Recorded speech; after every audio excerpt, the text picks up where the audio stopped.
You broke his arm, and I was really frustrated. That was my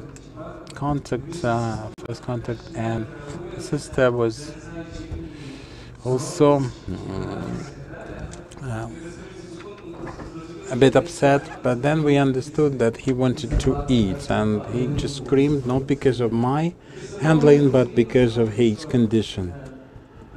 And with the youngest babies, you can have contact, you can turn them around, and then I had a niece, and my friends had babies. I had less apprehension. In the same way, people with a disability, some people are afraid of approaching them and talking to them because they never had any experience with such people. But you try once and you understand that we are people like you, and I use public transport, and I've come here, you can touch me. You cannot hold me, of course, like a baby anymore, but I am just one of you, like anybody else, and inclusiveness is needed not just for a limited number of people. The wheelchair people, they constitute a very small segment of the target audience that needs accessibility. 55% of the people, in fact, belong to the low mobility groups, moms with the prams, wheelchair, disabled people, people with traumas, injured people, elderly people. So this audience is much, much broader than you can imagine, than you see on the surface. And if you prepare amenities for some people, you prepare them for a large number of people. And wheelchairing in Ukraine, I can say that 12 to 17% of the areas are fully accessible. And that's optimistic, I would say. And only 4% of the facilities are fully accessible according to the state construction standards in the same way as they're designed. And this is an inaccessible universe, an inaccessible space. And in our society, we still have Soviet stereotypes since the time when we had no disabled people in the Soviet Union, and it was bad to be different, to be special. And my grandpa, before my injury, had the insult and heart attack. We gave him this wheelchair and invited him to walk in the streets. He said, I'm not doing this. It's better for some children. They would walk me, but no wheelchair for me, sorry, because it was a bad thing. It was in his mindset, set the old stereotypes. And when I had the injury, they said, in a year, I had surgeries and all that. They said, in a year you will walk with a stick. And I was thinking about that stick. I wanted to walk, I wanted to run on my own without any aid. And now you can see that I'm a wheelchair person. And when I visited Europe, I understood that that was about mobility,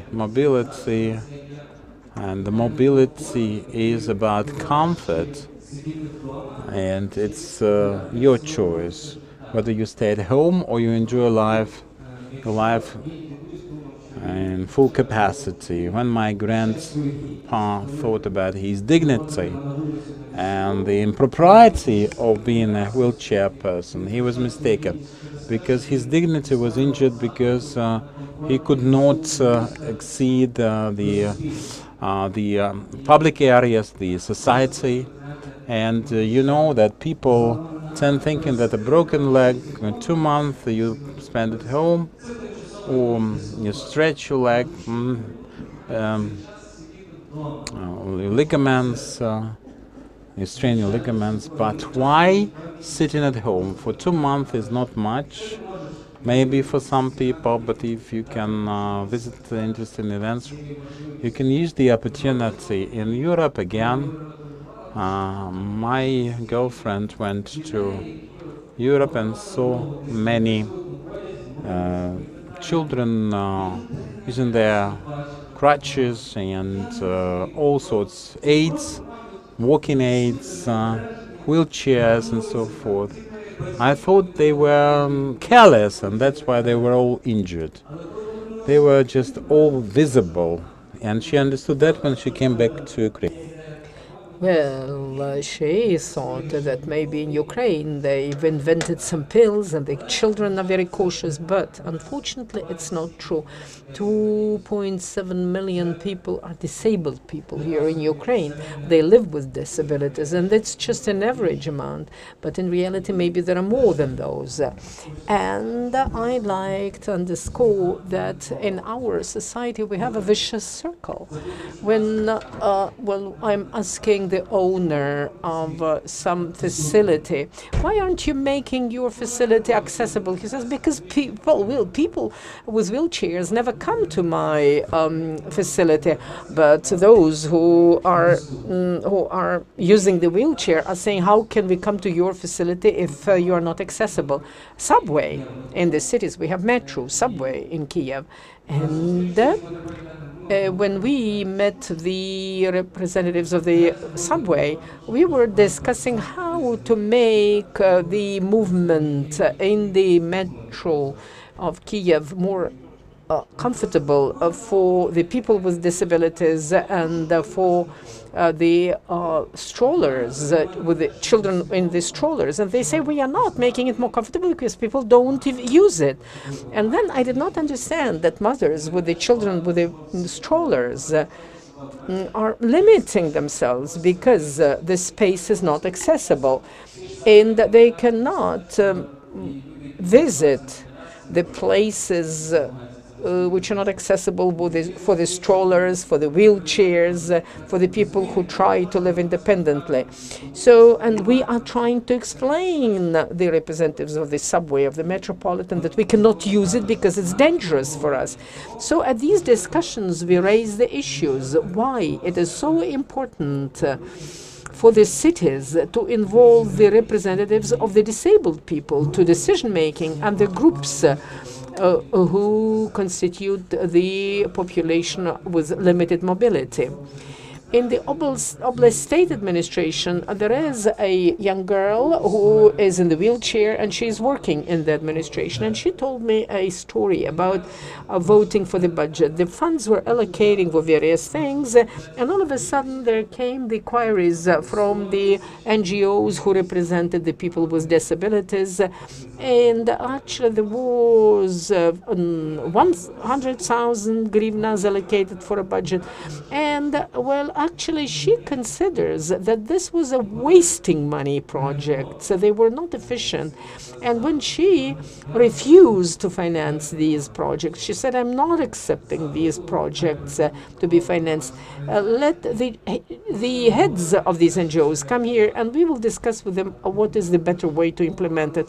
And the councillors told me, oh, you have refused the NGO of the people with disabilities. They are going to tear you to pieces. But she was the only person who could quite soberly understand that this will be a not appropriate usage of funds. And all the councillors who were sitting there on the council, they are not disabled people.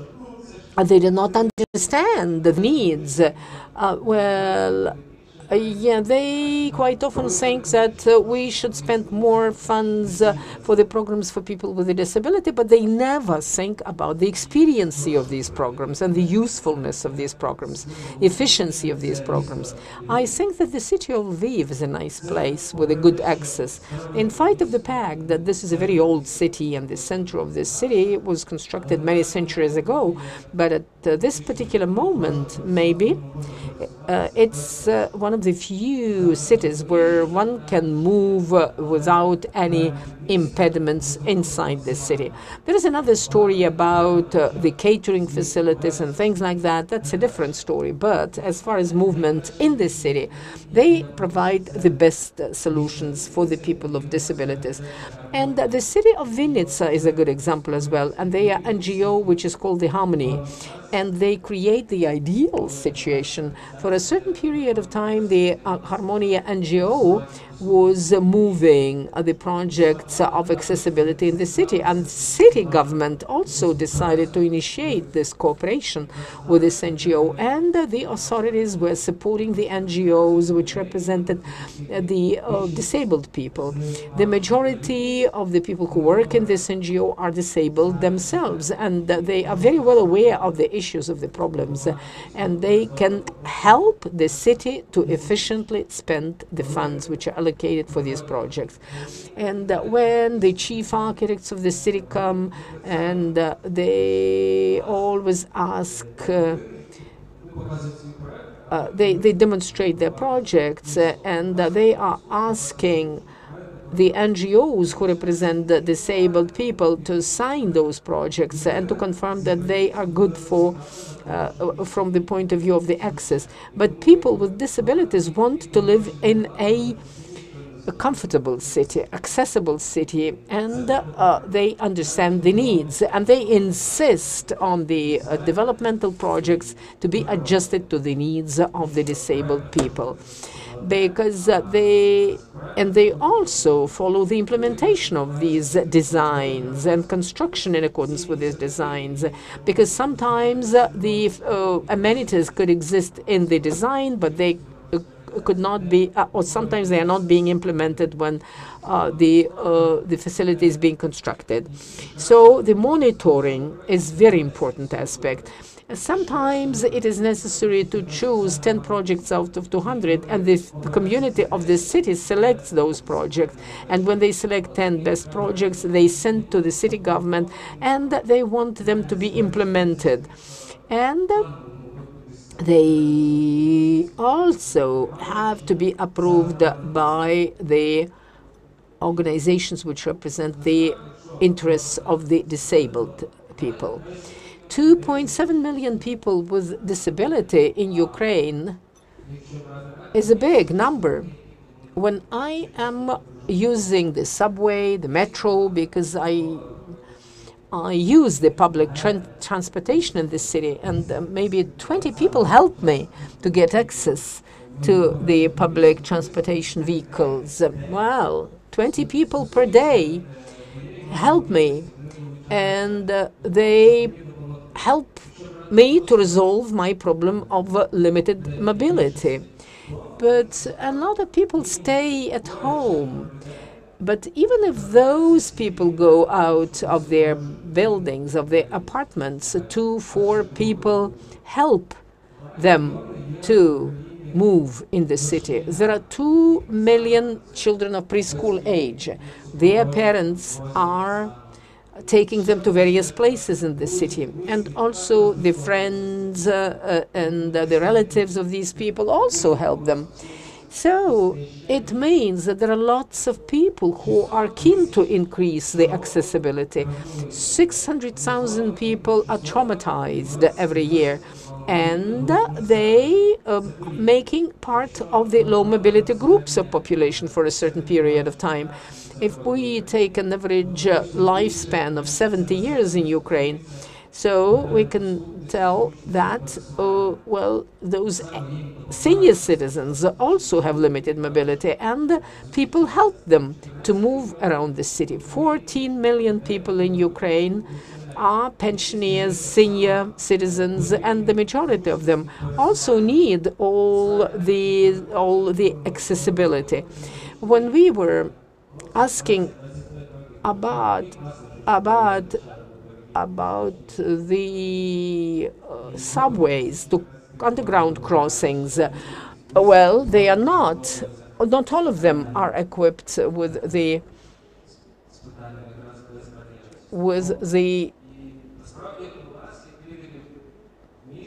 amenities which will help the people with limited abilities to use them. And you, as the representatives of the cities, have an opportunity to satisfy these special needs. And we should not consider them as special needs, but this should be a norm in the cities because so many people are affected by this. And you have an opportunity to make your cities more accessible. And please do that. And we should enable those people who need these amenities to be able to walk in the streets and enjoy life. And thank you very much for this inspiring speech. Please, if you have questions to Dmytro, please do that. Thank you very much for your presentation. I would like to support everything you've said because at a certain point of time, I broke my leg, fractured my leg, and I had a surgery, and then I had to go through the rehabilitation period for months. I was using the crutches, and the feelings were absolutely awful. And then I lived in Italy, and it was very difficult to cope with this rehabilitation. And actually, I also was rehabilitated in Chernivtsi, in my native cities, and the driver of the public bus stopped 10 meters away from the bus stop, though he saw me, but nevertheless he did that. And if a person is moving normally, it is not a problem. But I was using the crutches. And then when I finally got to that bus, I actually complained. And the passengers were supporting me.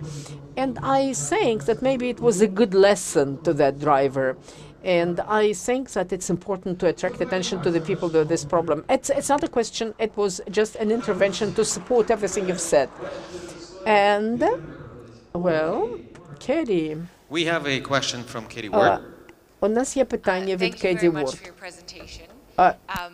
I'm from Canada, and I'm very proud to say, a very inclusive country. In fact, we do not use the word disabled. We use the word differently abled because we even see the word disabled as not inclusive. And I remember I was shocked the first time I came to Ukraine, I heard the word invalid, an old word, I guess, and I was shocked. And I thought, okay, not only do things like stairways and rampways and transit systems need to change, but I think we need to change the way we talk about people who are differently abled. Because for me, as you know, however you want to categorize my abilities, it was a very discriminatory term, and I was shocked to hear it. And I'm not sure, from your perspective, what's appropriate language to be talking about these issues? Because in Canada, we're very clear. We talk about differently abled, and we try to use words that are inclusive, so we don't categorize people as disabled, invalid. We try to regard everybody's level of participation in society. So this was an interesting culture shock for me when I came here. So I'd like to hear your perspective on the semantics and how we talk about accessibility and ability from a municipal leadership point of view.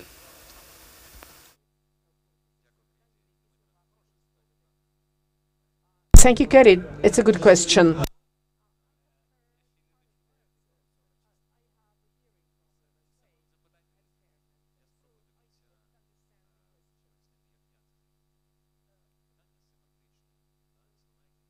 He didn't hear the question because he was not using the translation equipment.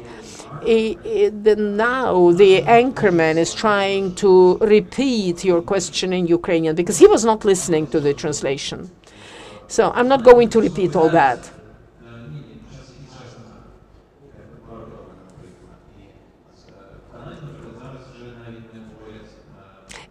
He repeats the translation in Ukrainian because the speaker was not listening to the translation. Nobody gave him the translation equipment.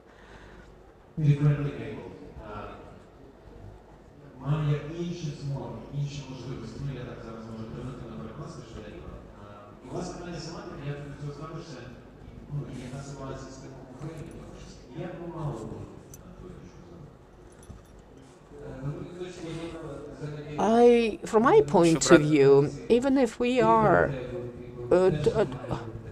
we even should not even use the different able that term because we have names, we have our hobbies, we have professions, and when you see an individual, we have to see an individual first of all. That's the most important thing.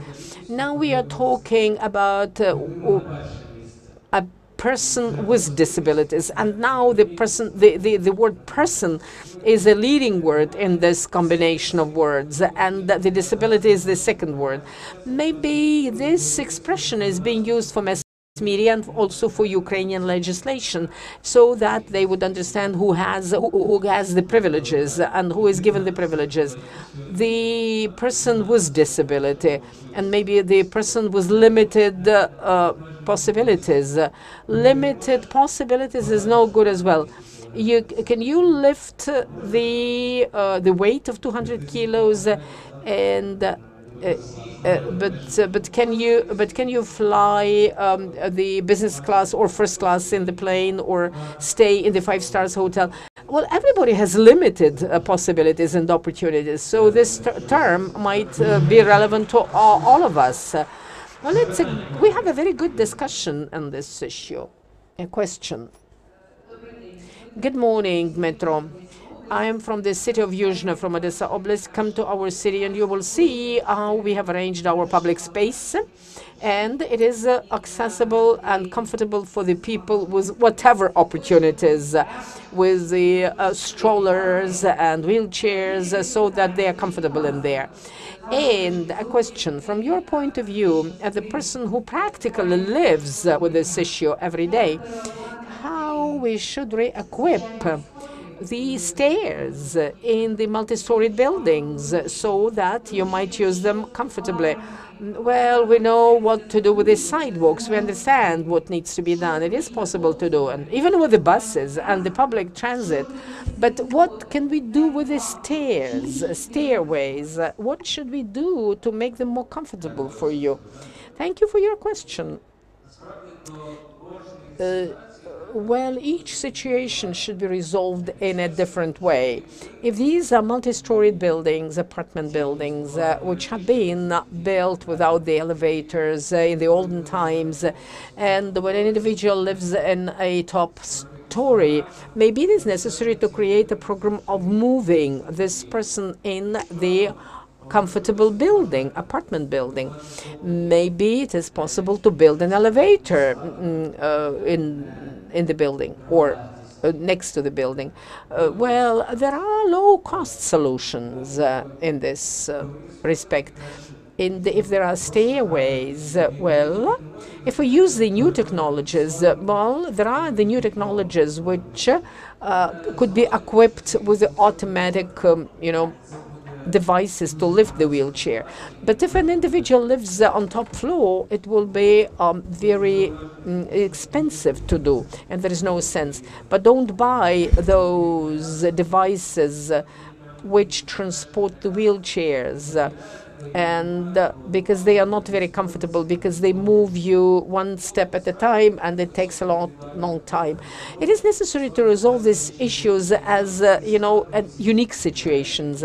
So you should not use those rails on the steps, on the stairs, because they don't resolve the issue of people who move in the wheelchairs, and even for the strollers they are not acceptable because the wheelchairs are of different widths. I wanted to ask you this question. It has to do with your last final statement. We have the mayors of our municipalities, not 150, a bit fewer, but the most active are still here. And the message is great. Your last statement for this session, for today, what would you like to say? Rapidly, to kill the mockingbird. And try yourself in the shoes of another person. And how can I move if I'm in a wheelchair, if I'm committed to a wheelchair? And try to imagine crossing the road, entering the office. Try to think whether you have the facilities, the lavatory that is accessible and available, the yellow stripes if somebody has problems seeing things, and the ramps. Let's thank Dmytro for his presentation. Dmytro, thank you very much.